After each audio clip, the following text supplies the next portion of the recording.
en dehors de Gaulle, qui était votre président favori, au fond, celui qui incarnait le plus tout ce que vous décrivez dans la grandeur tout à l'heure? Je trouve que Jacques Chirac, qui est le président de ma génération, puisque je suis né en 1995, avait non seulement cette passion pour la France, mais il avait cette proximité avec les gens et cette proximité avec les Français. Et moi, je le raconte dans le livre, ce qui m'a surpris durant ces bientôt 15 années de politique, d'engagement politique, c'est que parfois on rencontre des gens qui font de la politique, qui ont des mandats, qui n'aiment pas les gens, qui n'aiment pas aller sur le terrain, qui n'aiment pas les serrer des mains. Or, je pense que quand on n'aime pas les gens, on ne peut pas faire de la politique. Et je pense que précisément, en fait, quand on fait de la politique, c'est qu'on ne peut pas être heureux tout seul. Et Chirac avait ça en lui. J'apprécie aussi le fait qu'il avait un amour et une passion pour l'outre-mer, qui est un sujet, enfin de multiples sujets dont on parle trop peu. Et donc, si je devais en choisir un, outre le général de Gaulle, je dirais peut-être Chirac. Rien à craindre. Faut des critiques. Vous pensez que les procès des assistants parlementaires justement du FN, elle va s'en sortir sans... Alors moi je pense que le RN n'a rien à craindre de l'Union européenne. C'est devenu, vous savez, l'AfD a une position quand même rude par rapport à l'Union européenne. Dans leur projet, il y a le Dexit et la sortie de l'euro. C'est pas du tout dans le projet du RN. Donc ça n'y est plus, oui. Bah non, ça n'y est plus du tout. Ils veulent même rester dans Schengen, le marché européen électricité. Enfin, rien du tout dans le projet du RN. Donc c'est plus une menace. C'est pour le système. Ils votent même pas les motions de censure. Ils votent pour Ferrand.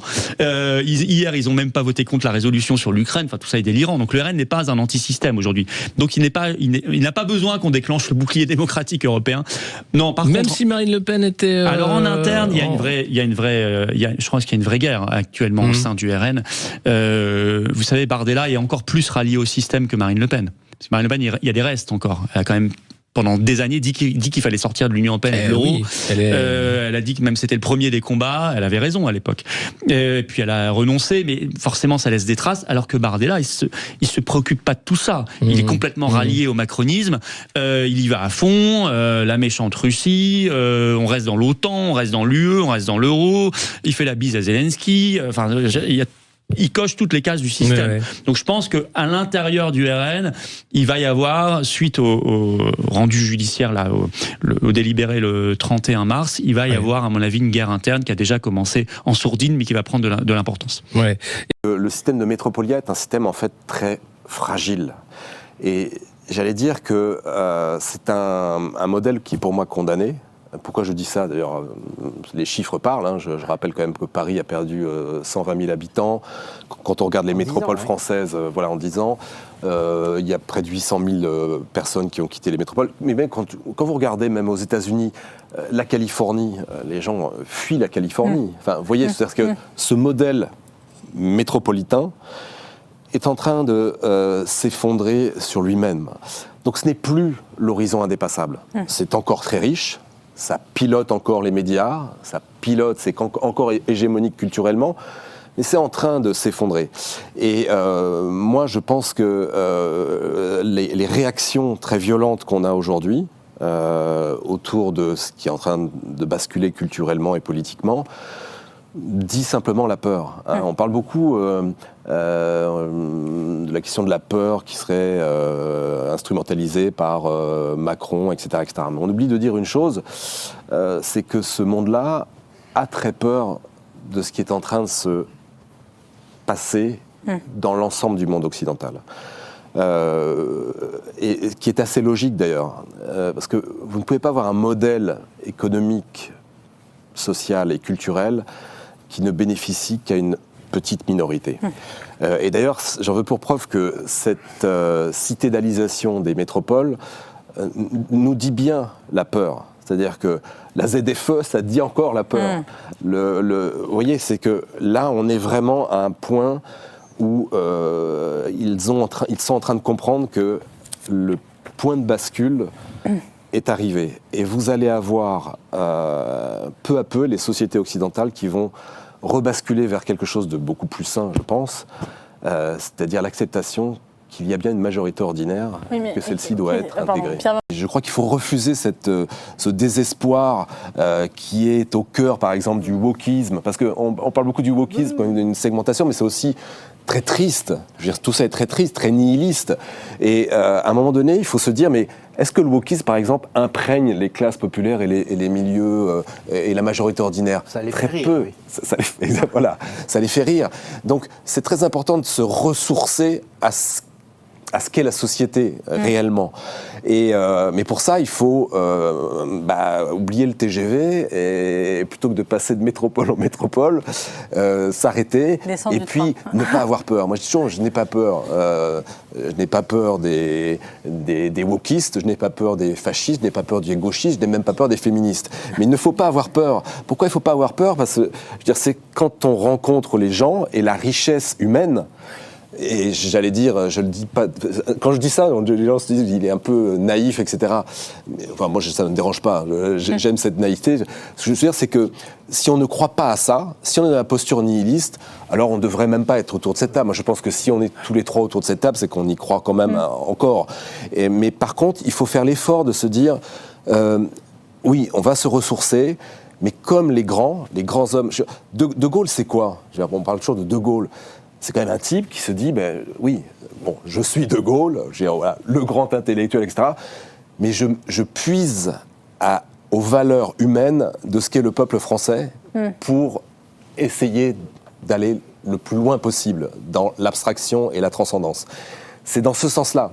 I really believe that we have a great deal in common with Europe. And I'm not, yes, the Europeans annoy me sometimes, and yes, I disagree with them on certain issues, but we have to remember that is the cradle of Western civilization. The entire idea of Christian civilization that led to the founding of the United States of America, that was formed in Europe. The cultural bonds, the religious bonds, these things are going to last beyond political disagreements, but I think that Europe, and frankly, I would have said this about America a year ago, but Europe is at risk, I think, of engaging in civilizational suicide. They are unable to, or unwilling, too many countries to control their borders. You see them starting to push back against that, and good, that's a good thing. You see them starting to limit the free speech of their own citizens, even as those citizens are protesting against things like the border invasion that got Donald Trump and a number of European leaders elected. So look, I want Europe to thrive. I want them to be an important ally. Part of that is going to be Europe respecting its own people, respecting its own sovereignty, and America can't do that job for them. If you have a country like Germany, where you have another few million immigrants come in from countries that are totally culturally incompatible with Germany, then it doesn't matter what I think about Europe. Germany will have killed itself, and I hope they don't do that because I love Germany and I want Germany to thrive. Donc finalement, comme les Français ne veulent pas être domestiques et qu'ils sont repartis dans leur province et que cette bourgeoisie, elle est regroupée entre elles, alors comment elle fait? Il faudrait qu'elle se prenne en charge. Mais elle va trouver dans l'immigration les domestiques qui lui manquent. Alors sans leur donner le mot de domestique, on a inventé des nouveaux mots, on a inventé les migrants, etc., tout ce que vous voulez, et qui, quand on y réfléchit, accomplissent tous les métiers. Alors ils vous disent, oui mais c'est normal parce que les Français ne veulent plus faire ces métiers. Oui, ils veulent plus les faire parce que d'abord ils ne sont pas rémunérés, ou bien ils sont sous-rémunérés, et puis parce que socialement, on a appris à être des individus autonomes en France. C'est pour ça qu'on a été éduqués, c'est pour ça qu'on a été formés, c'est pour ça qu'on vote, c'est pour ça qu'il y a tout un tas de choses. Et ces gens qui arrivent de pays très pauvres, dans lesquels il y a des États défaillants, voire et qu'il n'y a aucune protection sociale, avec des salaires très faibles ou des revenus très faibles en France, ils trouvent une ascension sociale de leurs conditions, de leur famille, qui était inespérée dans leur pays. Donc ils acceptent de travailler et de rendre des services licites et illicites. Je vais terminer parce que je vais laisser la parole à Christophe évidemment, mais je prends, on en parlait tout à l'heure, l'exemple de ces étudiants des grandes métropoles qui se font servir par des types du tiers-monde à vélo des pizzas à domicile. Mais c'est le retour de l'économie coloniale, c'est-à-dire on revient au pouce-pouce. C'est le pouce-pouce, et ça n'indiffère personne. Vous pouvez en parler à leurs parents, vous pouvez en parler à ces étudiants, ils ne voient pas du tout le problème que des types de 35 ans fassent du vélo pour amener des pizzas rémunérées à hauteur de quelques dizaines de centimes ou 1 ou 2 euros. Alors, il se trouve que par ailleurs, les industriels malins, depuis le Covid, ont joint l'utile à l'agréable, c'est-à-dire qu'ils font fournir aussi la drogue par ce biais, par ce petit commerce. Donc ça rend d'autres services. Et là, on rentre dans l'illicite. Et c'est ces pauvres types à qui on va confier aussi cette tâche, puisque la société aujourd'hui a besoin à la fois de drogue et de pizza pour une partie d'entre elles. Et voilà, donc c'est une drôle de société. Hein. On est en train de sortir de la République. C'est-à-dire qu'on est en train de mettre en place des sous-citoyens. La République, c'est l'inclusion de tous. C'est pas un petit problème. Et si des mouvements comme les mouvements d'automobilistes, en fait, se sont battus depuis le départ, c'était pas un problème de bagnole. C'était un problème de République. À partir du moment où vous faites des sous-citoyens qui n'ont plus accès à une partie du territoire ou sous autorisation administrative, tandis que le riche peut rentrer avec sa Tesla, le gueux, qu'est-ce qu'il fait? Il doit solliciter des passes gueux. Parce que la mairie de Paris a mis en place des autorisations. C'est le sommet de l'humiliation pour les pauvres, les milieux populaires. 24 jours. 24 jours par an, vous avez le droit de dire de telle heure à telle heure. Et alors, ce qui est terrifiant, oui, c'est que... Juste pour préciser, si on a aujourd'hui un véhicule critère 5, 4 ou 3, on peut demander une exception limitée dans le temps. Voilà. Et limitée dans le temps. Voilà. Ça veut dire qu'on met tous les milieux populaires sous autorisation administrative, tous les autres peuvent rentrer avec des Tesla, ça c'est la République. Et comme ils sont givrés, mais vraiment givrés, toutes les 42 ZFE ont imaginé des passes gueux. Ce qui fait que si vous habitez Brest et que vous devez passer par Paris pour aller ensuite à Toulon voir votre grand-mère, vous allez traverser peut-être 17 ou 22 ZFE. Donc le gueux va demander 17 à 22 autorisations administratives avec un plan de vol. Donc, vous dites que l'assassin de Samuel Paty aurait pu être manipulé par le FSB, c'est ça? Éventuellement. Moi je dis non. Déjà qu'il est citoyen russe. Je rappelle, pardon, pour être très clair. Et mon camarade, mon collègue du KGB, je vous confirme. Voilà. Alors c'est intéressant.